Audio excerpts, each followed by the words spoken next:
Bienvenue sur DMG TV, les histoires mystiques. Tu es nouveau sur la page, n'oublie pas de t'abonner, de laisser un commentaire, de liker et de partager. Tu veux raconter une histoire? Il y a un numéro à l'écran sur le plus 237 655 81 90 17. Envoie ton histoire et on va jouer sur Facebook, YouTube et TikTok. On poste plusieurs histoires tous les jours sur YouTube. La chaîne c'est DMG TV. On a aussi une deuxième chaîne YouTube exclusive où on poste tous les 14 heures. La chaîne c'est DMG TV, histoire mystique exclusive.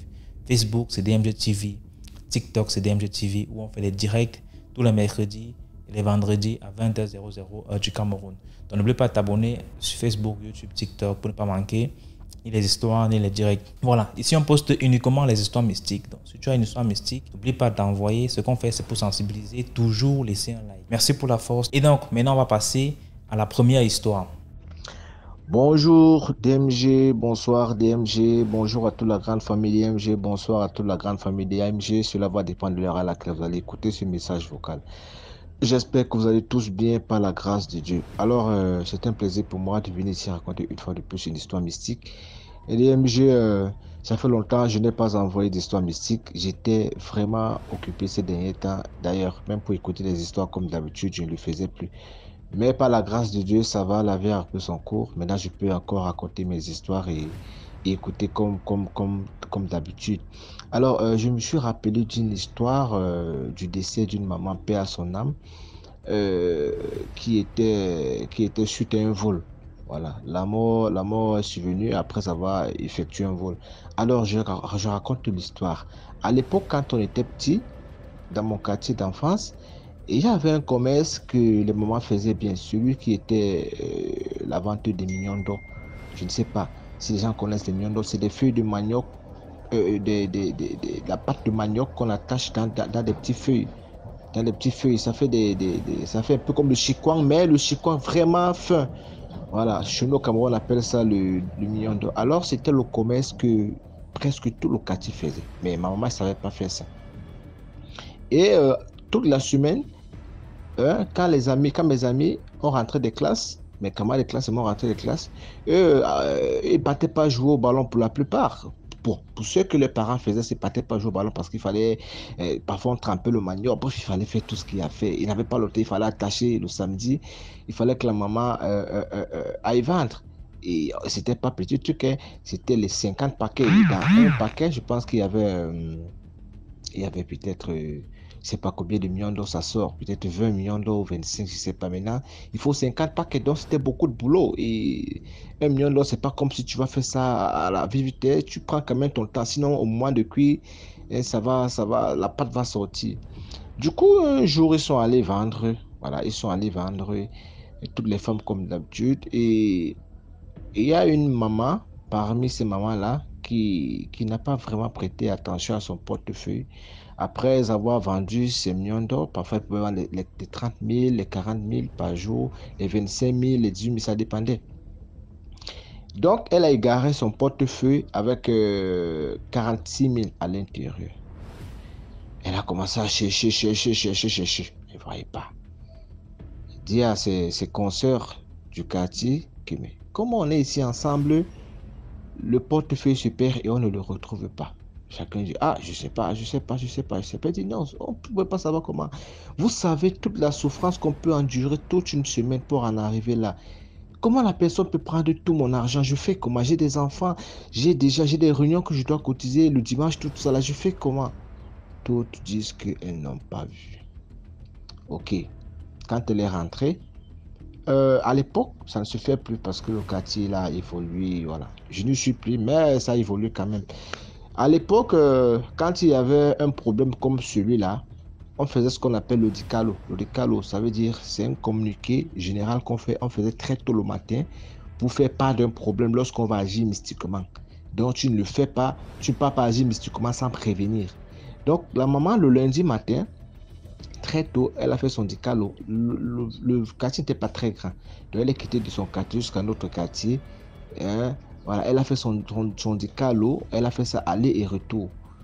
Le message est passé, tout le monde a entendu. En fait, si même ceux qui sont un peu à l'intérieur du quartier n'ont pas entendu, ceux qui sont au bord de la route vont passer le message en disant, ah mon frère, il y a la consoeur qui a fait un dicalo ce matin à 5 heures. Apparemment, on l'a volé.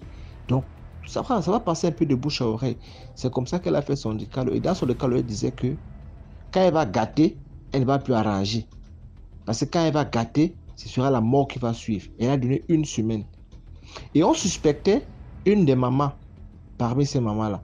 Mais elle a dit que ce n'était pas elle. Ok, la dame a dit, il n'y a pas de problème. La dame, après les 1 semaine, elle est allée à l'Est faire le fétiche. Elle a fait un fétiche et la maman qu'on suspectait est tombée malade. Voilà, elle est tombée malade et fin de fin, elle est décédée. Elle est décédée pour 46 000. Vous pouvez voir juste à quel point certaines personnes peuvent être cupides, hein. La cupidité l'a conduite à la mort, laissant presque 7 enfants orphelins pour 46 000 francs. Elle est décédée. Elle est décédée comme ça jusqu'au point où elle n'avait pas accepté que c'était elle qui avait volé l'argent, mais les symptômes que la femme avait prédit dans son décalo étaient les mêmes symptômes qu'elle avait durant sa maladie. Donc, voilà, l'histoire est triste. L'histoire est triste. La dame, elle est partie comme ça pour 46 000. Jusqu'aujourd'hui, les enfants, ils sont dispersés, orphelins. Voilà, orphelins très tôt même, parce que le moment est décidé, on était encore très jeunes. Pour 46 000, ils ont dû accepter qu'ils allaient vivre sans leur maman toute leur vie. C'était regrettable, c'est regrettable même, c'est pas que c'était regrettable, c'est regrettable. Du coup, pour moi, la moralité ici est celle de ne pas prendre la chose de quelqu'un. Voilà, je pense que la plupart de mes dernières histoires que je t'ai envoyées avaient toujours trait avec la malhonnêteté, l'escroquerie, le vol. Je dis toujours, aucun bien mal acquis n'attire un bénéfice. Si tu as un bien que tu as acquis avec la douleur de quelqu'un d'autre, tu ne feras pas bon usage de ça. Au pire des cas même, c'est la mort. Voilà. Donc prenez soin de vous et merci à toi DMG. Merci beaucoup pour l'histoire. Maintenant, on va passer à la deuxième histoire. Bonjour, bonjour, bonjour DMG, bonjour la famille DMG, bonjour tout le monde. J'espère que tout le monde se porte bien. Moi, je suis camerounaise, précisément de Wolof. Je vais vous raconter l'histoire de ma mère. Bon, l'histoire de ma mère et de ses soeurs, quand ils étaient encore plus jeunes. C'est ma maman qui me raconte cette histoire. Précisément, c'est l'histoire concerne plus le petit frère et la petite sœur de ma mère. Voilà donc un jour, comme ma mère m'avait dit, un jour j'étais encore plus jeune. L'histoire date de, je peux dire, 30 ans aujourd'hui.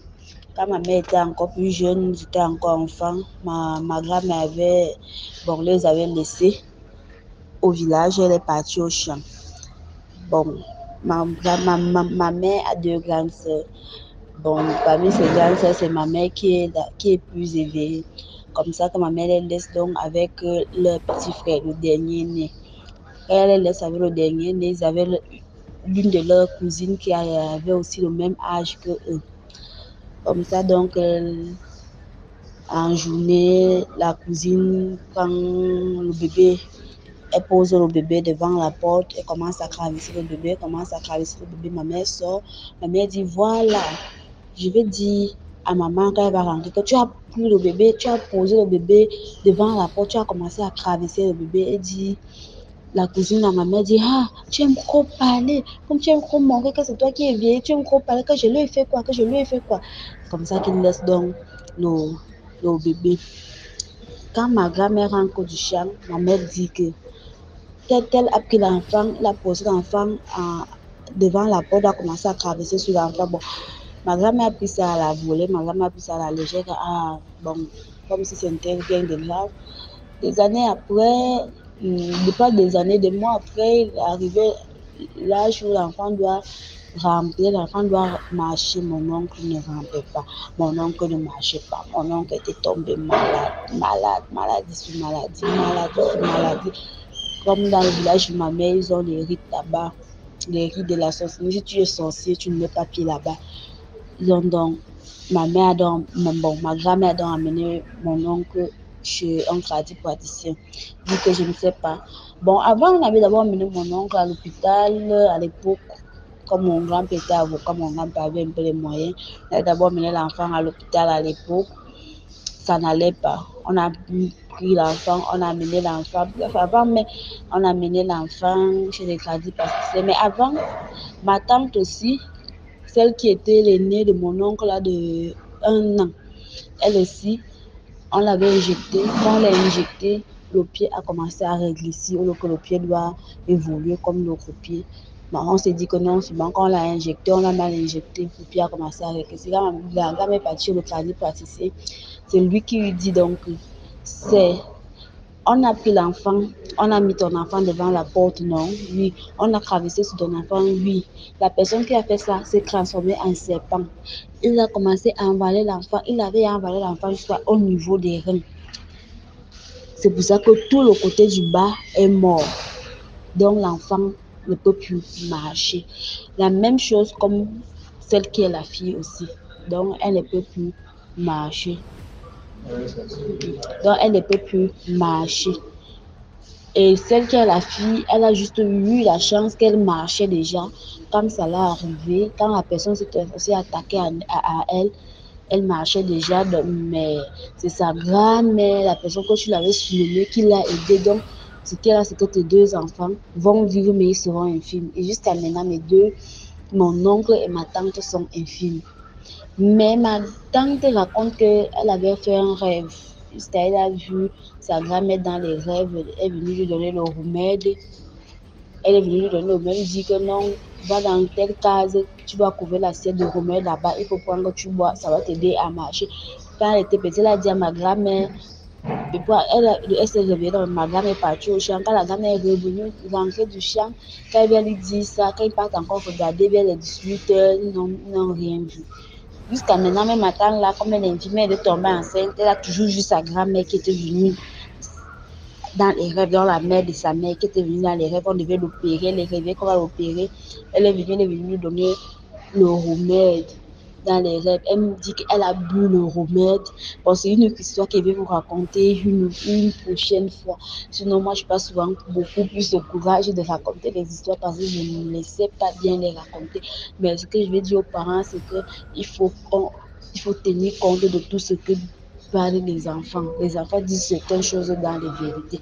Parce que je me dis que si ma grand-mère allait vite comprendre quand maman l'avait dit ça, c'est que peut-être qu'on allait faire quelque chose peut-être pour remédier à la situation. Bon, c'était là ma petite histoire. Merci.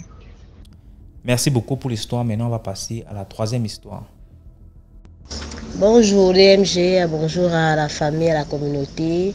J'espère que vous allez bien. DMG, merci. Vraiment, j'écoute toutes mes histoires. Et donc, je viens avec une nouvelle histoire.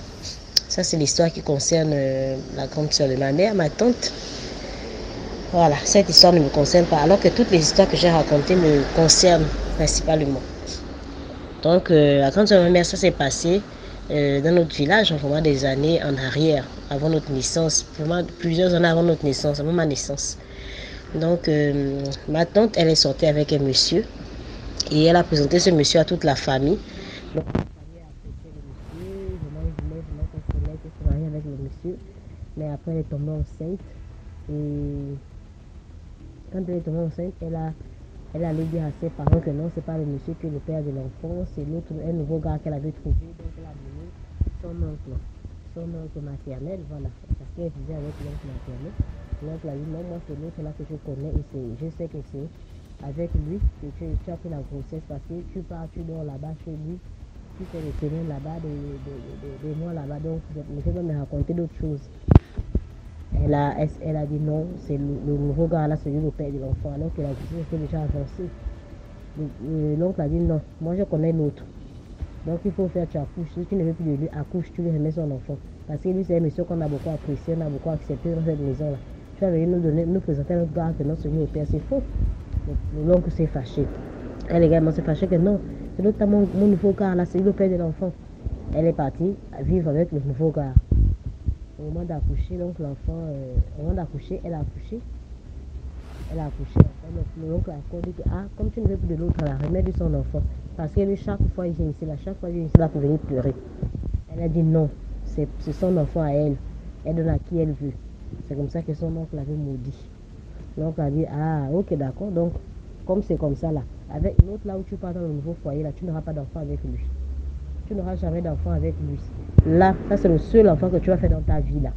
C'est le seul enfant que tu vas faire dans ta vie. Et je te maudis jusqu'aux enfants de tes enfants. Donc la maudit notre tante là. Et quand elle a pris ça comme ça vraiment à la légère, elle n'a pas vraiment pris ça au sérieux. Donc elle a pris ça à la légère. Quelques années sont passées, les années sont passées. Nous on est nés, mes soeurs nous sommes nés aussi. Notre mère c'est la petite soeur de notre tante là. Elle également nous a mis au monde et tout ça. Et sa fille aussi elle était déjà grande. Donc sa fille aussi en âge de se marier. Et elle, pendant ce temps-là, elle a déjà vieilli, elle est déjà bien vieille, ma tante là. Et elle a seulement qu'un seul enfant. La fille que je vous dis là, le seul enfant, son nom est maudit. Le seul enfant qu'elle a fait dans sa vie, c'est l'enfant là. Donc maintenant voilà, sa fille aussi a grandi, elle s'est mariée. Et elle a eu un seul enfant dans sa vie. Un seul enfant aussi, une fille.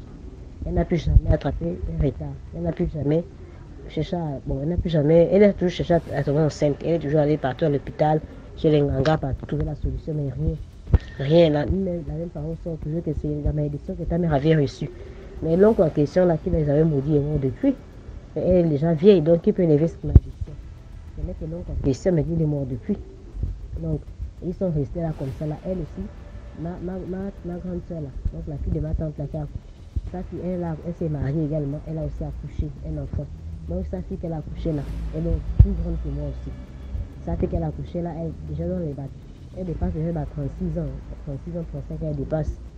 Donc elle a un copain. Elle a eu plusieurs copains. Et les relations se sont toujours cassées parce qu'elle n'arrive pas à faire un enfant. Moi par exemple, moi qui suis petite, moi j'ai fait un enfant, j'avais 19 ans quand j'ai fait mon premier garçon. Mon deuxième garçon, j'avais 26 ans quand je fais le deuxième.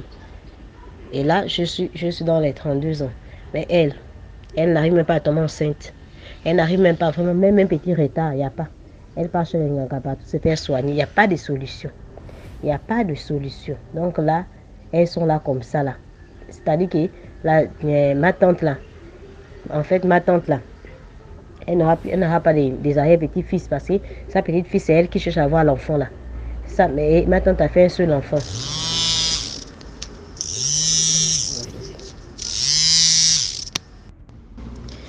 Voilà, donc c'est un peu ça. Et là, elles sont vraiment dans cette situation-là. Et ma tante, là, ma tante est déjà vieille. Sa fille est déjà à la ménopause.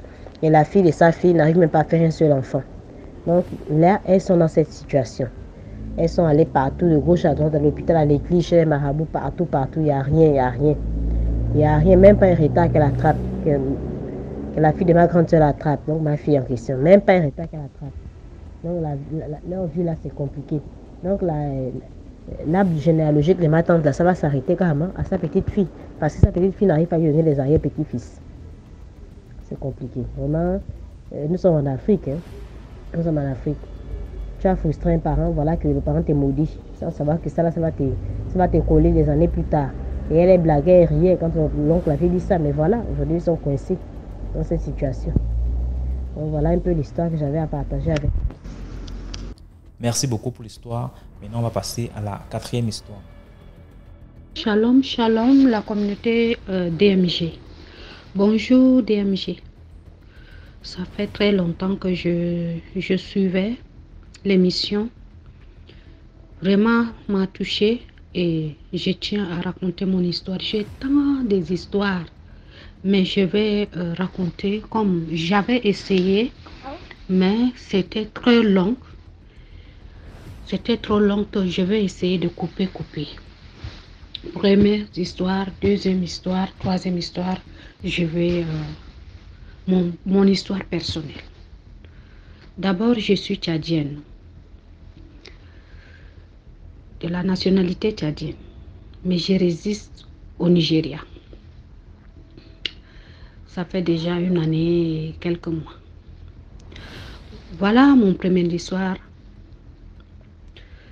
J'étais encore trop jeune. J'avais perdu mon père à l'âge de 14 ans. À l'âge de 14 ans. Mon père, d'abord, s'est séparé avec ma maman. C'était dans notre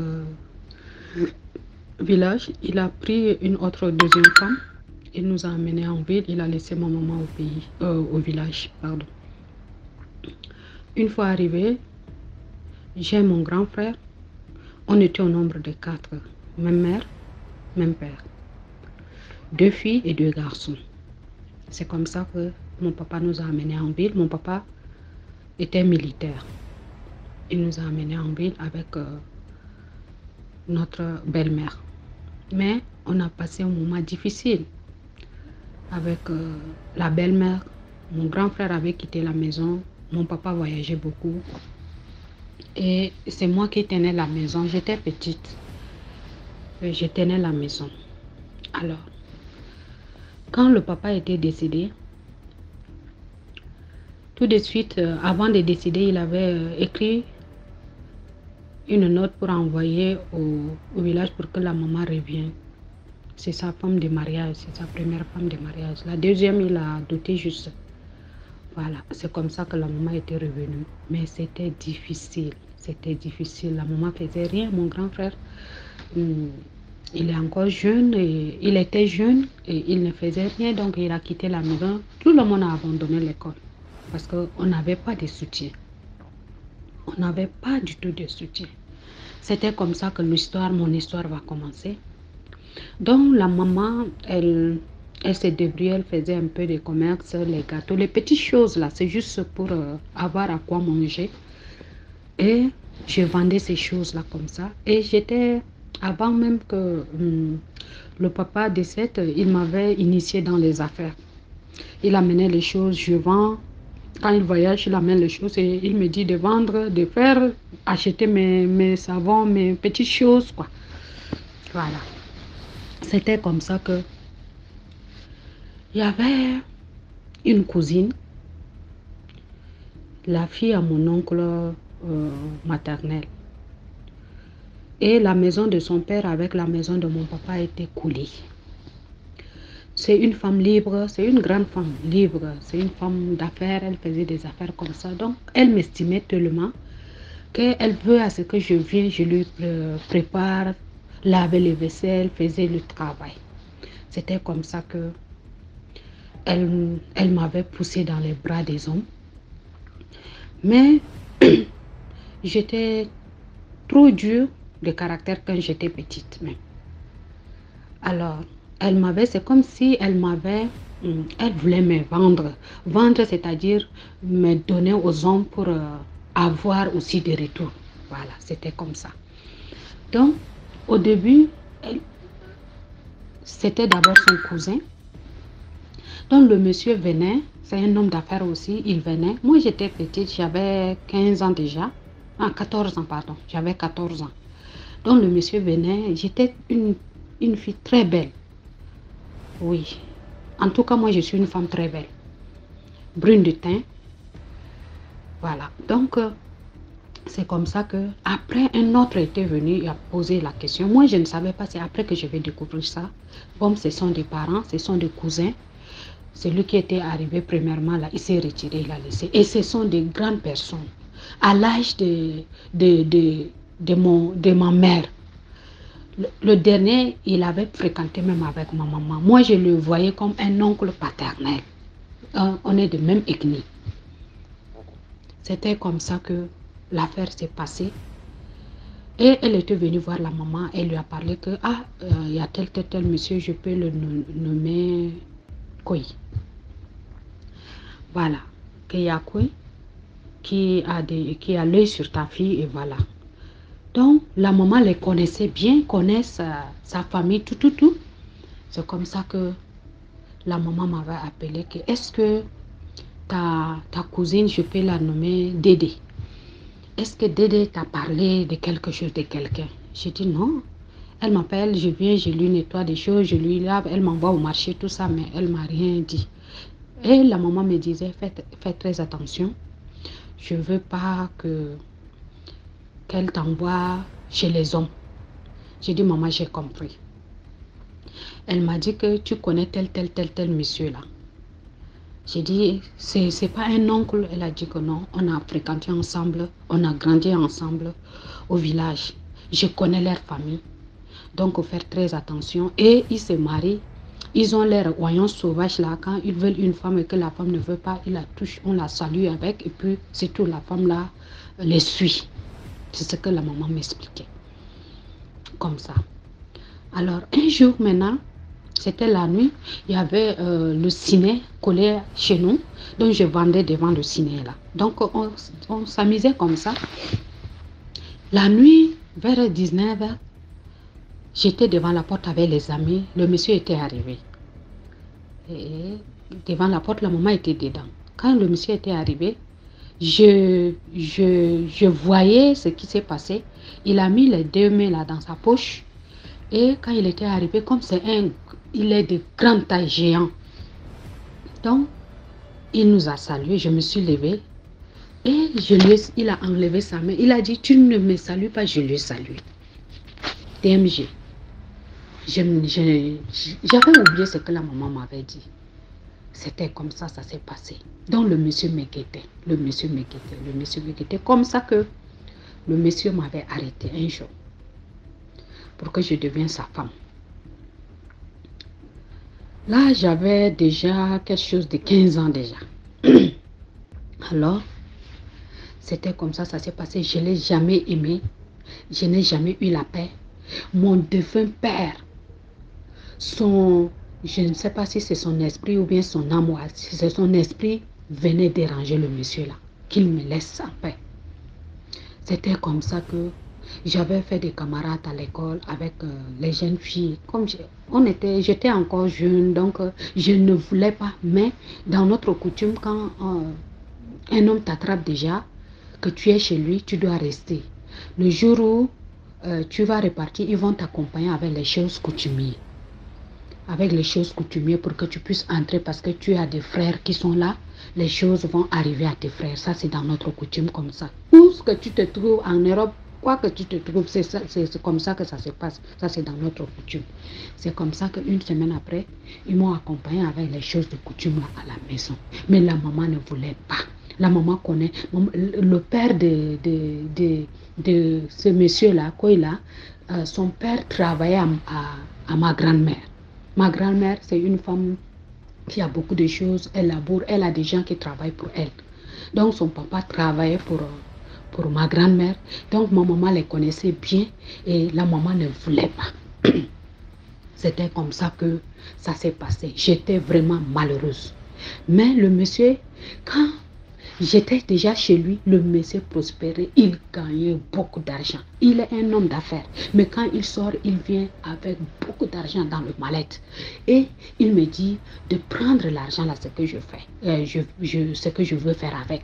Je n'ai jamais touché cet argent. C'est dans les mallettes comme ça, il dépose seulement au salon. Je n'ai jamais touché cet argent. Je vendais seulement l'eau, comme il y avait frigo, je vendais seulement l'eau 25 là. Si les étrangers viennent, c'est ça, je prends l'argent là pour faire le thé, pour faire, mais il me donne la ration. Et ma cousine Dédé là, c'est elle qui m'achetait tout. Les habits, quoi, il lui donne l'argent, c'est elle qui m'achète tout. C'était comme ça. À un moment donné, le monsieur là, c'est comme s'il avait... c'était difficile pour nous de vivre comme mari et femme. On se battait. La nuit, je me battais avec lui. Pour qu'il arrive à coucher avec moi, c'est des bagarres. Je fais de telle sorte qu'il va être fatigué. Je ferme, je sais pas, Dieu m'a donné cette force-là, que je ferme mes pieds ou bien, je ne sais pas, mes bassins, je ferme. Il va me faire jusqu'à pour que je me fatigue avant ce qu'il fait. Mais il n'y a pas vraiment l'amour normal. Jusqu'à, je fais 3 ans. Donc, 4e année, j'étais tombée enceinte d'une fille. J'avais accouché une fille. Alors, c'est de là où les choses vont commencer. Quand j'avais accouché une fille, il avait commis un accident grave. L'accident mortel. Il avait 1 semaine aux réanimations. Il vomissait seulement que ils mettent des seaux là. Il vomissait noir comme ça. C'est là où les choses vont commencer. Alors, après, il est revenu. Il a fait presque 2 mois. Il s'est rétabli. Et là, il a convoqué, c'est comme si avec ses amis, ils ont eu la réunion et ses amis l'ont convoqué. Ils lui ont dit des choses à propos de ma maman. C'est de là où il était venu, il me dit qu'il ne veut plus me voir aller chez ma mère. J'ai dit pourquoi? Que ma maman, ma mère lui a accusé que lui, il est dans le Rose-Croix. Entre-temps, c'était le Rose-Croix. En 99, 2000, c'était le Rose-Croix dans notre pays. Donc moi, je ne savais pas. Moi, je pensais que ce sont des Rose-Croix là, c'est les croix rouges là. Moi, je pensais que le Rose-Croix là, c'est des gens de santé. Il a dit non, non, non, c'est pas ça que je suis dans. Je tue les gens, c'est ce qu'il m'avait dit. J'ai dit, ma maman avait dit ça, que je sais que ta maman ne m'aime pas. C'est ce qu'il m'avait dit. Donc, je t'interdis d'aller là-bas. J'ai dit, mais c'est ma maman, je ne peux pas aller. Après, il m'interdit d'aller même à l'école. Il m'interdit d'aller à l'école. Donc, c'est ma maman qui payait, comme elle gagnait pension de mon papa. Elle payait mes études. Autant chez lui, mais c'est un homme. Il avait d'argent. Quand j'étais connectée à lui, il posait, pardon, pour céder de l'argent. Quand il fait quelque chose un peu seulement, là, ça se réalise. Il trouvait de l'argent, moi je ne savais rien. C'est comme ça que, un moment venu, je voyais des choses, des visions, mais comme j'étais trop, je ne suis pas attentive. Voilà, je n'étais pas attentive en ce temps. Donc, un jour maintenant, j'avais fui d'abord avant de revenir pour tomber enceinte, tout ça. Ils m'ont fait venir chez le gars là encore. J'avais traversé vers Cameroun, vers Kousiri, et ils m'ont fait revenir encore au pays, chez le monsieur. C'était comme ça qu'à un moment, ma fille là, avait, paix à son âme, elle est défunte. Donc, elle avait 1 an. J'avais planifié, je voulais composer le BPC. Donc, il ne voulait pas. Il est parti menacer même le professeur au lycée, tout ça à cause de moi. Il était tellement jaloux et j'étais très belle. Brune. Donc, c'est comme ça qu'il mettait les gens même pour me surveiller, tout ça là. C'est comme ça que j'avais décidé. J'ai dit, je vais encore quitter le monsieur. Je n'ai jamais mis mes mains dans sa poche. Je n'ai jamais touché à son argent. Ce qu'il donne, il dépose pour la nourriture. C'est ça que je prends. Ou c'est ma cousine là qui va venir. C'est Dédé là qui va venir. Il va lui donner l'argent pour qu'elle me fait ceci. C'est là où elle va venir me demander ce que je veux, tout ça. Donc, le matin, sa maison est en construction. Donc, on a quitté pour aller louer au bord du fleuve comme ça. Donc, on a loué pour que la maison finisse d'abord, on va recailler. C'est comme ça que j'avais décidé d'écrire une lettre, comme si j'adressais une lettre à un homme. Et je laisse sur la table là pour qu'il voit, pour qu'il me chasse. Mais ça créait un problème. Il a pris ça pour amener chez mes oncles paternels. Et mes oncles, comme il a l'argent, il a corrompu ma famille. Donc tout le monde est derrière lui, sauf moi, ma maman et mes 2 frères. Donc c'était comme ça. C'était difficile. C'était difficile. J'avais traversé le moment difficile.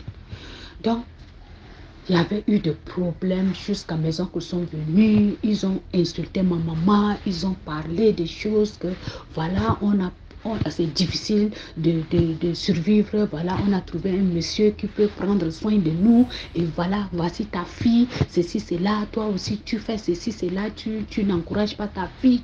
Donc, il y avait eu tellement de problèmes. Je suis restée là. J'ai dit, qu'est-ce que je dois faire? Je vais me suicider ou bien je dois fuir? La fille là, je vais la laisser seulement. Je vais partir. Ça, j'ai dit ça dans mon cœur comme ça. Donc, Dieu comme Dieu est Dieu. Un matin, le monsieur est sorti pour aller vers le bord. Très tôt le matin, il sort là pour aller il descend vers le bord comme ça. C'est pour aller se soulager, quelque chose comme ça, avant de venir se laver pour aller dans ses affaires. C'est comme ça que le monsieur était sorti là. J'étais couchée au salon. J'avais écouté une voix qui me dit, lève-toi, mets ta main dans le sac. Lève-toi, mets ta main 3 fois. J'avais écouté et c'est la voix d'un vieux. Et quand j'avais écouté, pour moi, Je pensais que... Et le sac là, il a déposé juste à l'entrée du salon là. Voilà, juste, je ne sais pas si c'est l'entrée ou bien sortie. C'est l'entrée, non, dedans, là, dedans, au salon. Il avait mis juste ce qu'il prend là, il sort avec.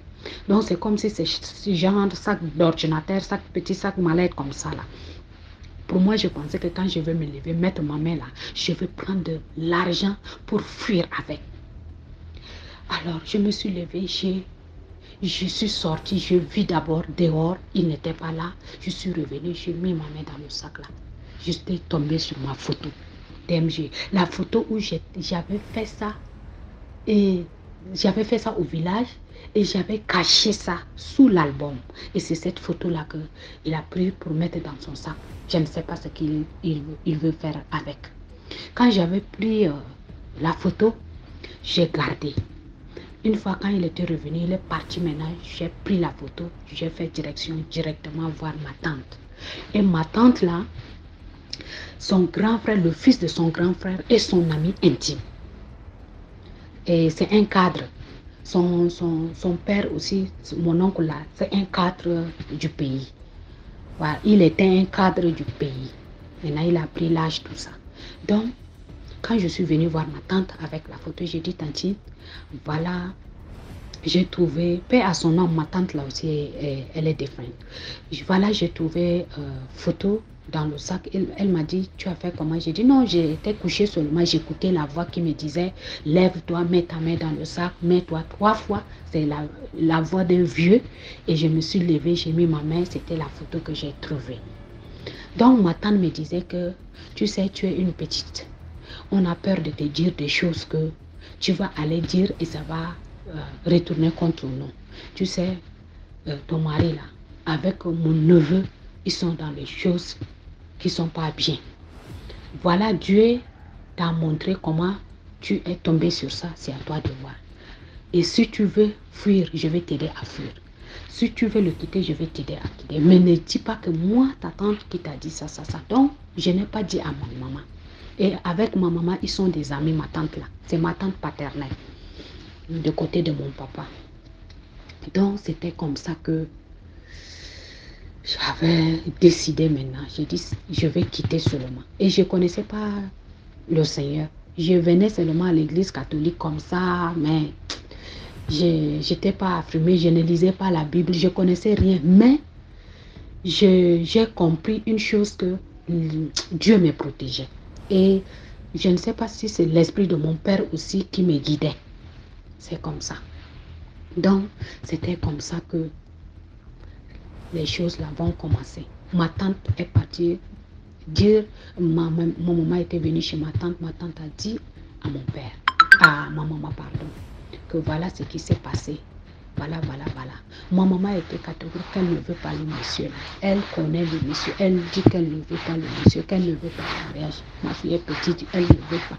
Même si on traverse les moments difficiles, Dieu est avec nous et voilà. C'est comme ça qu'à un moment donné, le jour où je vais composer le BEPC, il dit qu'il va aller payer, corrompre le directeur pour qu'on me donne. Je dis non, je vais composer. Lui, il ne veut pas que je parte à l'école, que je reste à la maison, je vais avoir mon BEPC. Je dis non, je vais composer. C'est là où les choses ont commencé. J'étais petite, mais je me battais avec lui.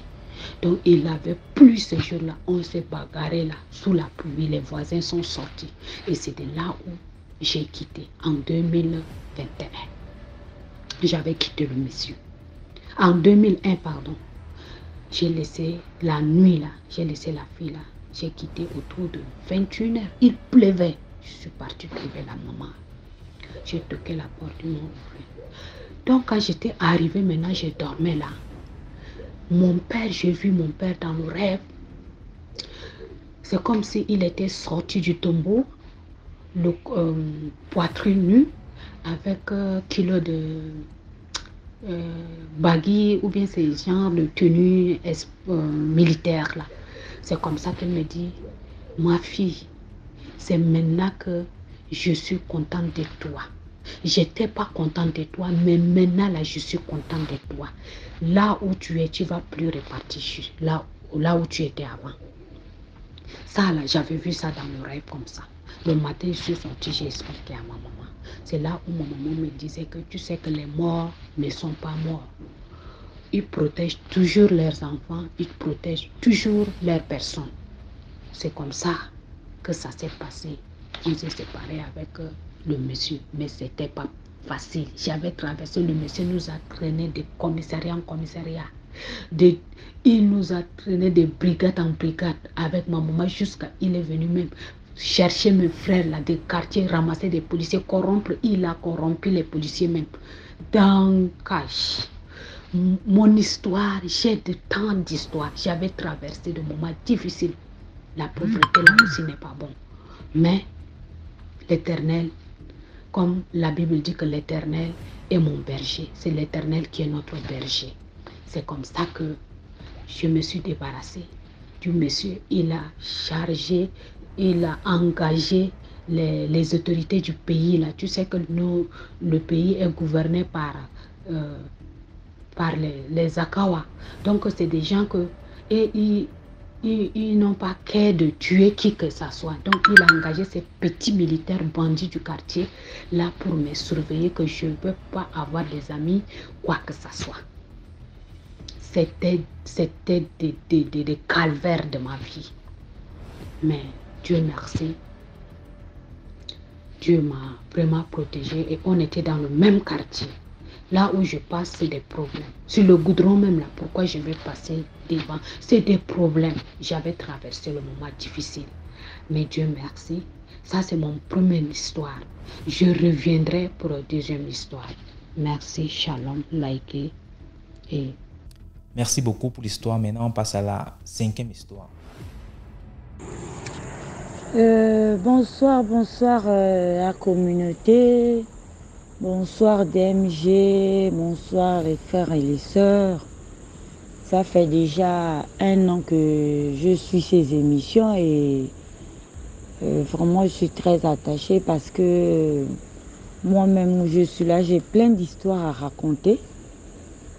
En fait, j'écoutais d'abord les histoires des autres, mais je sens que moi aussi je veux aussi vous partager mes histoires à moi. Les histoires que j'ai vécues. Je vais commencer par la première aujourd'hui. Voilà. L'histoire que j'ai vécue moi-même, ça fait 2 ans de cela que j'ai vécu cette histoire. Pour commencer, moi j'ai la tête ouverte. J'ai la tête ouverte, c'est-à-dire que je prie beaucoup. Et quand je dors souvent la nuit, je fais souvent des songes. Je fais plein de songes. Une fois là, j'avais fait un songe sur les voisins. C'est-à-dire que il y avait eu un décès chez le voisin. Et moi, à la veille, la nuit, vers les 4 heures du matin, j'avais fait le songe. On m'avait montré le décès, comment le monsieur avait fait l'accident sur la voie express, un accident de circulation, on l'avait rentré dessus, donc il était mort sur le champ. Et j'avais vu la scène la nuit à 4 heures du matin, donc quand je me suis levée, j'ai entendu les cris, les gens étaient en train de pleurer. Après, on s'est approché avec ma mère, on a posé la question que qu'est-ce qui se passe. Ils nous ont expliqué que non, le monsieur a été fauché sur la voie express, il rentrait de ses gouffres et tout ça, donc il est décédé sur le champ. J'ai eu peur, parce que j'avais vu la scène, ça faisait 2 heures, parce que je me suis réveillée à 6 heures. J'ai commencé à avoir peur, après j'ai expliqué à ma mère que j'ai fait le songe en fait. Après, je me suis dit, bon, c'est rien. Plusieurs fois, j'ai toujours fait des rêves comme ça.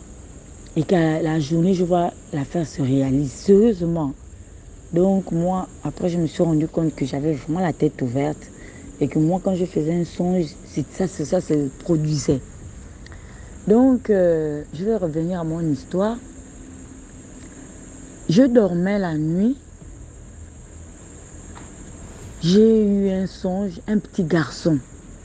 Il avait 9 ans par là. Il est venu me voir dans le rêve, il me parlait. Moi, j'étais retournée, il était derrière moi. Il me parlait, il m'a touché par l'épaule. Il m'a dit, Tantine, bonjour. J'ai répondu, oui, bonjour. Après, je me suis retournée, j'ai vu un petit garçon que je n'avais jamais vu de ma vie. Il m'a dit, non, Tantine, je suis mort. On m'a tué. C'est mon oncle, le grand frère de ma mère qui m'a tué. Et ma mère ne sait pas. Je l'ai encore bien regardé dans le rêve. Après, je lui ai dit, tu t'appelles comment? Il m'a donné son prénom. Mais sauf que j'ai oublié, il m'a donné son prénom. Après, il m'a dit, non, je suis mort. Je lui ai posé la question que tu es mort quand? Il m'a dit, je suis mort ce matin. Sur le chemin du lycée, je revenais de l'école et j'ai voulu traverser la route. Il y a une voiture qui m'a fauché. Et je suis mort sur le champ. Après, dans le rêve, j'ai aussi vu la scène. Je ne sais pas comment ça s'est passé, mais j'ai aussi vu la scène. C'est comme si c'était lui qui m'avait téléporté pour que je voie la scène, comment il était mort. Après, j'ai vu la police autour, ils sont venus faire le constat. J'ai vu le petit avec du sang, la tête avait pris un coup, du sang partout, l'ambulance est venue prendre et puis voilà. Il m'a dit que ce que tu vois, c'est moi qui suis là. Il me dit que je suis mort, mais je ne suis pas mort simple. C'est mon oncle qui m'a tué, le grand frère de ma mère. Comment ça? Après, je lui ai dit que, mais est-ce qu'on se connaît? Pourquoi tu veux me raconter ton histoire? Il me dit que non. Je viens te dire ça parce que je vais t'indiquer ma maison. Et je vais te dire où j'habite. Comme ça, tu vas aller dire à ma mère. Tu vas aller dire, avertir à ma mère, signaler que c'est mon oncle qui m'a tué parce que elle pense que c'est un accident. Simplement comme ça que j'ai traversé la route et puis voilà, on m'a fauché. Alors qu'elle ne sait pas que c'est mon oncle qui m'a pris en vampire, il m'a tué. Donc il veut m'amener quelque part pour aller travailler dans un autre pays. Après je lui ai dit que mais pourquoi tu veux me raconter ça? Est-ce qu'on se connaît? Je ne faisais qu'insister. Je ne faisais qu'insister, mais pourquoi tu viens me raconter ça à moi? Je ne te connais pas, tu n'es même pas mon voisin, tu n'es même pas parent à moi. Il me dit non.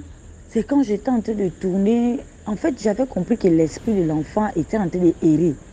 Après, je lui ai posé la question dans le rêve, mais pourquoi c'est chez moi que tu viens? Il m'a dit que non, je suis venue chez toi parce que j'ai vu que ta route était ouverte, tu as l'esprit ouvert et tu vois des choses. Après, je lui ai dit que bon, je verrai. Parce que moi, je n'étais pas d'accord du travail qu'il voulait me demander de faire. En fait, j'avais trouvé ça un peu lourd, quoi. Comme mission, aller voir sa mère et dire à sa mère que c'est son nom qui l'a tué. Voilà comment je me suis levée le matin à 6 heures. Je me suis dit que c'est un cauchemar ou un rêve. Allez, je suis allée, j'ai vaqué à mes occupations. Donc, le lendemain, je redors. Je refais le même songe. L'enfant revient, le petit garçon revient. Dans mon songe, dans mes rêves. Il vient toquer à ma porte. Il me dit, Tantine, je sors. Il me dit, Tantine. Il est tenté de me supplier de lui rendre ce service. Il me suppliait, vraiment, il s'est mis à genoux. Il me dit, Tantine, tu n'as pas compris, hier je suis venue vers toi, je t'ai demandé un service, tu n'as pas fait. Je lui ai dit, oh, tu es revenu encore. Je lui ai dit, que mais tu commences à m'embêter, c'est quoi le problème? Il me réexplique encore le problème que Tantine. C'est mon oncle qui m'a tué. Ma mère ne sait pas ça. Elle est là-bas effondrée, elle pleure. Je suis là, je le regarde comment elle est malheureuse avec mes tantes. Je veux que tu ailles dire que c'est mon oncle qui m'a tué parce que mon oncle c'est un sorcier. Il est dans la Rose-Croix, il tue les gens et puis c'est un vampireux. Il est parti, il est dans une association de sorciers. Donc, on l'a demandé quelqu'un là-bas et c'est moi qui il a écrit le nom. Je suis mort. Mais avant de partir où je veux à tout prix que ma mère sache que c'est lui qui m'a tué. Parce que tant que je ne suis pas satisfait que ma mère est au courant, je ne pars pas. Voilà comment moi aussi j'ai boudé dans le rêve là-bas que non, moi je ne suis pas d'accord, on va voir tes parents, on ne se connaît pas, comment tu peux venir me demander quelque chose que déjà moi je ne connais même pas où tu habites. Il me dit non, je vais t'indiquer. Il m'a indiqué la maison. Là, il a commencé à m'indiquer là-bas le quartier. Oh, j'habite tel endroit, dans tel quartier. Tu vois le carrefour, tant. J'ai dit oui, je connais bien le carrefour là. Et il me dit, quand tu rentres là, il y a un malien là, il y a un magasin. Après, tu descends, tu prends la route toute droite, tu descends, tu vas voir une maison peinte en rose. C'est ma maison. C'est là-bas où j'habite avec mes parents. Et quand tu vas arriver là-bas, tu vas trouver les gens sont en train de pleurer. Tout simplement parce que je suis mort. Et tu rentres, tu expliques à ma mère. Tu dis ça à ma mère, tu parles avec ma mère, tu dis ça à ma mère va t'écouter. Non, j'ai encore boulé dans le rêve. J'ai dit non, je ne peux pas. Je ne peux pas, vraiment, je suis désolée. C'est trop fort de café. Tu ne peux pas venir me demander un truc pareil. Vraiment, on s'est séparés encore dans le rêve là. Comme ça, je me suis réveillée brusquement. Je n'ai même pas dit à mon mari que j'ai fait ce genre de rêve, ni à mes enfants. Je me suis levée le matin comme d'habitude, vaquer à mes occupations. Mais déjà, j'ai commencé à trouver ça un peu bizarre que comment je fais successivement le rêve. Après, le 3e jour, il revient encore parce qu'il a remarqué que je ne suis pas toujours partie où il m'a indiqué. Il est revenu maintenant. Cette fois-ci, il était très triste. Il m'a dit non, Tantine, s'il te plaît, il était au bord de l'âme, que s'il te plaît, rends-moi ce service, je veux que ma mère sache. Après, je l'ai encore grondé dans le rêve. Mais pourquoi tu reviens toujours chez moi? C'est quoi l'histoire? C'est quoi le problème? Il me dit non, Tantine, je ne te veux pas de mal. Je veux juste que tu me rendes ce service. Si je suis venue chez toi, c'est parce que ta route est ouverte. Tu es une femme au bon cœur, tu pries. Et puis tu as la tête ouverte. En fait, quand je tournais, je t'ai vu, ta route était tracée. Je suis directement rentrée chez toi. C'est pourquoi vraiment, Tantine, il faut que tu m'aides. Si tu ne m'aides pas vraiment, je ne sais pas comment je vais faire. Je lui ai dit, bon, d'accord, je vais te rendre ce service-là. Mais sauf que j'espère que je n'aurai pas un problème avec ton oncle ou qui que ce soit. Il m'a dit non. Je me suis levée le matin. Quelque chose m'a dit non, explique à ton mari. Un autre esprit me dit non, ne dis rien. Va seulement faire ce que le petit te demande de faire, en lui ce service. J'ai pris le taxi, je suis partie. Je suis partie au carrefour comme le petit m'avait expliqué parce que je lui avais encore reposé l'action que réindique-moi encore. Il m'a encore réindiqué. Je suis partie. Le carrefour qu'il m'avait indiqué, j'ai retrouvé le carrefour. Et toutes les indications qu'il avait données dans le rêve, j'ai retrouvé. Quand je descends, je vois une maison rose. Effectivement, je vois les gens sont en train de pleurer. Il y avait les branches de palmier et tout, il y avait le dessert. J'ai commencé à trouver ça vraiment étrange, que mon Dieu. Donc j'ai sérieusement parlé avec un mort là, depuis 3 jours. Après, j'ai pris mon courage, je me suis dit que non, je l'ai promis que je devais faire. Je suis rentrée, je me suis là-bas assise, peut-être pendant 30 minutes. J'ai observé les gens, observé. Après, j'ai vu une dame qui est venue vers moi, me demander si je pouvais prendre un verre d'eau ou je ne sais pas quelque chose. Je lui ai dit non, je suis venue. Est-ce que je peux rencontrer les sœurs de la maman qui a perdu l'enfant? Ils ont dit non, il n'y a pas de souci, j'ai vu les 3. J'ai dit non, appelle si elles sont à 2 ou à 3. Appelle, je vais les voir. Elles sont sorties, elles sont venues me voir. La dame est allée dire que non, il y a une dame qu'on ne connaît pas, on n'a jamais vu, n'est pas de la famille. Elle veut vous rencontrer. Elles sont sorties, elles sont venues s'asseoir. Quand elles se sont assises, j'ai commencé à raconter l'histoire. Les femmes étaient étonnées, hébétées. En même temps, elles se sont mises à pleurer. Après, j'ai dit non, en fait, je suis venue parce que le petit m'a dit de venir voir la maman. Mais comme la maman est effondrée, je ne sais pas si elle aura le courage de m'écouter. Je ne sais pas comment elle va prendre ça. Elles ont dit que non, attends, on va aller chercher la maman. Parce que la manière dont tu nous racontes le rêve là, c'est que c'est le petit vraiment. On va appeler la maman, on va appeler notre soeur. Elles sont parties appeler la soeur. La soeur est sortie. Elle est venue s'asseoir. Qu'est-ce qui se passe, maman? J'ai expliqué l'histoire. Comment ça s'est passé? Comment j'ai fait le cauchemar avec l'enfant pendant 3 jours. La maman s'est mise à pleurer comme une madeleine. Moi aussi, je n'ai même pas supporté. C'était trop fort, je n'ai pas pu supporter. Moi aussi, je me suis mise à pleurer. Parce qu'après, j'ai encore reposé la question qu'il avait quel âge. Elles m'ont répété l'âge qu'il m'a dit. Il m'avait dit qu'il avait 9 ans. Ils m'ont dit que non, il avait 9 ans. J'ai dit, mais il apprend à quel lycée? Ils m'ont donné le nom du lycée. Et c'est effectivement ce qu'il m'avait dit dans le rêve. Il m'avait donné toutes les identifications nettes. Après, j'ai dit à la dame que non. Si je l'ai fait, c'est parce qu'il m'a supplié pendant 3 jours. Donc, vraiment, je suis venue le faire parce que je n'avais pas le choix. Bon, je vais partir. Elles m'ont remercié vraiment que madame, c'était pas facile. Pour toi, on n'a pas compris comment notre fille s'est passée par chez toi pour que tu viennes nous dire ça. Mais la maman était dépassée. La maman a dit que quoi? Donc c'est mon frère qui a tué mon fils. Mais je vais aller chercher ça quelque part chez les marabouts, partout, je vais aller chercher. Je lui ai dit que non, madame, c'est mieux que tu ailles chercher ça, on te dira un peu plus. Mais sinon, voilà ce que votre fils est venu, m'a paru pendant 3 jours dans les rêves. Et je suis venue vous annoncer la nouvelle, donc je suis en toute partie. Les dames m'ont remercié et tout ça. J'ai dit non, c'est pas grave. Je suis partie, on s'est dit au revoir. Maintenant, quand j'arrive à la maison, je me suis sentie soulagée d'avoir aidé quelqu'un que je n'ai jamais vu de ma vie, que je ne connais pas. Je ne savais même pas, je ne comprenais pas ce qui m'arrivait. Et jusque-là, je n'ai pas toujours dit à un membre de ma famille dans la maison, je suis restée là dans la maison. Je me suis même dit qu'il devait m'arriver un problème. Après la nuit, j'ai fait ma prière comme d'habitude. Je me suis allongée. Quand je m'allonge, je le revois, il revient me réapparaître encore. Cette fois-ci, c'était pour la dernière fois. Il m'a dit merci Tantine, merci pour ce que tu as fait. Je te revaudrai ça. Un jour, on se verra. Vraiment, je n'oublierai jamais le service que vous m'avez rendu, madame. Merci beaucoup. Merci beaucoup. Il m'a remercié, vraiment. Il s'est mis à genoux, il m'a remercié. Il m'a dit que non, voilà, comme tu allais dire à ma mère, là, je peux maintenant partir tranquille où je vais. Après, je lui ai dit au revoir, je lui ai fait le geste de la main. Il est parti.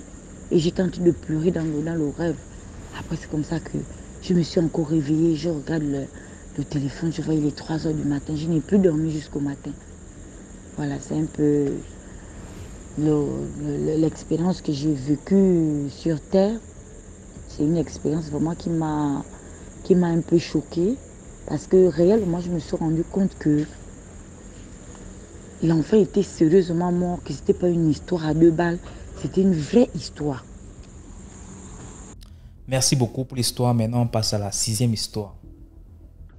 Bonjour ou bonsoir DMG, bonjour ou bonsoir à toute la grande famille DMG. Cela va dépendre de l'heure à laquelle vous allez écouter ce message vocal. J'espère que vous allez tous bien par la grâce de Dieu et c'est un plaisir pour moi d'être parmi vous pour raconter une fois de plus une histoire mystique. Ce n'est peut-être pas une histoire mystique, mais j'aimerais recueillir les avis des uns et des autres afin que je puisse avoir de la clairvoyance sur la décision que je dois prendre. Je ne vais peut-être pas dire de là où je sors pour brouiller un peu les pistes, mais c'est important que je raconte cette histoire. Alors, depuis tout petit, quand on allait au village, on a toujours remarqué que mes frères et moi, nous étions différents des autres. Pourquoi? Parce qu'à chaque fois qu'on allait se baigner à la rivière au village, quand on y allait en vacances, on remarquait toujours que tous les enfants du village avaient 2 insignes d'une croix sur leur poitrine. Bon, voilà. Au départ, ça ne nous intriguait pas autant que ça parce qu'on était encore tout petit. Vraiment, c'était rien pour nous. Mais quand j'ai commencé à grandir un tout petit peu, bref, la dernière fois que je suis allé au village avec mes frères, y compris avec ma mère, ça m'a attiré, ça a attiré mon attention. Et on est encore allé sur la vue une fois, depuis à la rivière. Et à mon retour, j'ai dit à ma mère, mais maman, moi je remarque que nous, on n'a pas 2 insignes sur nos poitrines comme les autres enfants du village. Et même ceux qui sont de la même tribu que nous ici en ville, ils ont cet insigne-là. Mon papa aussi a cet insigne-là. Mais pourquoi nous, on n'a pas cet insigne? Ma mère nous a donc fait comprendre que elle n'a pas voulu nous faire ces marques sur nos poitrines. Pourquoi? Parce qu'elle attendait qu'on soit conscient de ce que signifiaient ces marques-là. Et là, je lui pose la question de savoir, mais ça signifie quoi ces marques-là? Pourquoi on fait ça à tout le monde? Elle dit, tant que tu n'as pas ces marques-là, je n'ai pas reconnu comme un enfant du village. Je lui ai dit, mais il faut forcément faire ça pour qu'on soit reconnu comme enfant du village. Elle dit oui. Il dit, mais ça se passe comment? Pourquoi on ne fait pas ça? Il dit, pour faire ça, il faut qu'on vous amène dans la forêt sacrée du village. Et il y a 2 conditions. Soit tu acceptes de partir dans cette forêt-là, les yeux ouverts, voir les choses vraiment horribles et ne jamais en parler. Soit vous partez les yeux bandés et vous allez faire le rituel avec les yeux bandés. Vous revenez à 5 h du matin. Moi, j'ai dit à ma mère, je pense que je ne vais jamais faire ce rituel. Premièrement, parce que si moi je vois quelque chose là-bas, je vais parler. Et ce qui va arriver, va arriver. Et deuxièmement, je ne peux pas aller dans une forêt de minuit à 5 heures du matin avec les yeux bandés. Je ne sais pas qu'est-ce qu'on va faire sur moi. Je ne sais pas, je ne sais rien vraiment. Je pense que je vais rester comme ça sans que ce village me reconnaisse comme un enfant de ce village. Elle m'a dit, sache que tu n'auras pas de terre ici, tu n'auras pas de cacao, tu n'auras rien, tout ce qui concerne celui-là. Et même ton corps, s'il faille qu'un jour on t'enterre par ici, non, ce ne serait pas possible. Il dit, mais on va m'enterrer dans le village de mon père. Elle me dit, non, dans le village de ton père, c'est impossible. Déjà, mon père même nous le dit souvent que vous ne pouvez pas être enterré dans mon village de peur d'être exhumé. Parce que ils ne me reconnaissent pas comme enfant de ce village-là. Voilà. Ils vont vous exhumer, ils vont retirer vos os, ils vont faire du mal aux gens avec. Donc, prière d'être enterré dans le village de votre maman. Maintenant, moi, j'ai une préoccupation parce que là, je prends de l'âge. L'année prochaine, j'ai 30 ans. Il n'y a pas très longtemps encore, j'étais au village pour le décès de mon grand-père, paix à son âme. Et nous, on n'a pas pu faire la danse traditionnelle. Mes frères et moi, on n'a pas pu faire la danse traditionnelle. Malgré que je suis le premier petit-fils, on n'a pas pu faire la danse traditionnelle. Pourquoi? Parce que on a eu peur qu'on allait lui faire du mal. On n'est pas reconnu comme enfant du village. Et même quand on y va pour des événements, on est obligé de s'arrêter 10-15 km avant pour qu'on puisse nous donner des écorces afin qu'on ne puisse pas nous faire du mal. On nous donne des écorces, on dit ok, prenez ceci, mettez dans vos poches, mettez ceci dans votre bouche. En aucun cas, vous ne devez vous séparer de ça jusqu'à votre retour. Moi, ça m'exaspère un peu. Voilà, ça m'exaspère un peu parce que à cause d'une coutume que je ne suis pas obligé, que je n'ai même pas l'intention de faire, on ne me reconnaît pas comme enfant de ce village. Ma mère est de ce village. Ma mère est de ce village. Mon grand-père est de ce village-là. Mais pourquoi on ne veut pas nous reconnaître comme enfant de ce village? Par exemple, mon grand-père est décédé, il y a du cacao qu'on a laissé. Mon grand-père, comme je suis le premier petit-fils, mon grand-père a dit homonyme, parce que c'est comme ça qu'il m'appelait. Il y aura ton cacao dans mon testament. Et exactement quand il est décédé, dans son testament, il y a mon cacao. Mais mes oncles me disent que tu ne peux pas exploiter ce cacao-là. Tu ne peux pas venir au village exploiter ce cacao au risque de mourir. Moi, je dis à ma mère que pour un monde, je ne ferai ce rituel. Je ne peux pas accepter de faire un rituel avec les yeux bandés. Et je ne peux pas accepter de faire un rituel où je vais voir des choses horribles parce que je vais parler. Donc, j'aimerais que vous essayez un peu de me conseiller. Je ne sais pas si c'est parce que on a longuement vécu en ville jusqu'au point où je me suis modernisé. Ou alors, vous me conseillez peut-être de faire ce rituel avec les yeux bandés afin que je sois reconnu comme enfant de ce village. Je ne sais pas. Je suis un peu perdu. Je prends de l'âge. J'aimerais, bientôt, je suis en train de vouloir fonder une famille et je me dis c'est important que mes enfants sachent de là où les papas sortent. C'est important que mes enfants de temps en temps aillent au village. C'est important que de temps en temps, si un jour ma mère est décède et qu'on pas décède parce qu'on va les enterrer dans le village de ma mère, j'aille voir, j'aille rendre visite à mes parents avec mes enfants. Et si je ne fais pas ce rituel là, vraiment je ne pourrais peut-être mettre les pieds au village si maman ou pas n'est plus là demain ou après-demain parce qu'il n'y aura plus personne qui va m'amener vers ces notables-là afin de me présenter comme enfant de ce village pour que je puisse faire le rituel. Donc, je suis un peu contrarié ces derniers temps parce qu'à l'époque, ça ne me dérangeait pas beaucoup.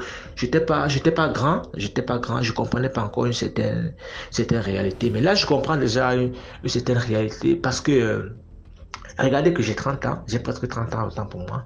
Et à chaque fois que je vais aller au village, il faut que je parte avec maman. Il faut que je sois avec maman. Si papa et maman là, c'est dangereux pour moi. Moi, ça m'exaspère, ça me dérange, ça me contrarie. Je suis un grand garçon, je vis seul, je me prends en charge tout seul. Pourquoi quand il fallait que j'aille au village, je suis obligé d'aller sous la couverture de ma maman? Et si elle n'est plus là demain après-demain, je fais comment?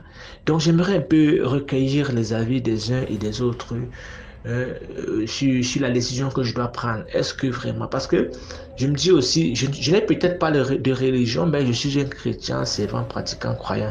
Donc je crois fermement en Dieu, je suis rattaché à ma croyance en tant que chrétien. Et je me dis, voilà, pour quelqu'un qui est chrétien, faire des incisions avec des incantations, vraiment, c'est pas digne d'un chrétien qui croit vraiment en Dieu. Et de l'autre côté, je suis bantou. Voilà, je suis bantou. On a nos cultures, on a nos valeurs ancestrales auxquelles on doit continuer à croire. Voilà, pour sauvegarder notre culture, notre identité culturelle, notre identité ancestrale. Voilà, c'était un peu ça, ma petite histoire. Excusez-moi d'avoir été long et j'espère vraiment trouver les mots justes pour pouvoir me décider. Bonne soirée. Voilà, c'était tout pour aujourd'hui. J'espère que vous avez aimé la vidéo d'aujourd'hui. Commentez, likez, partagez et surtout donnez de la force. Partagez dans tous les groupes WhatsApp, tous les groupes Telegram, Facebook et ainsi de suite. On se reprend demain à 12h00 pour 6 autres histoires mystiques. Ciao, bye bye, portez-vous bien.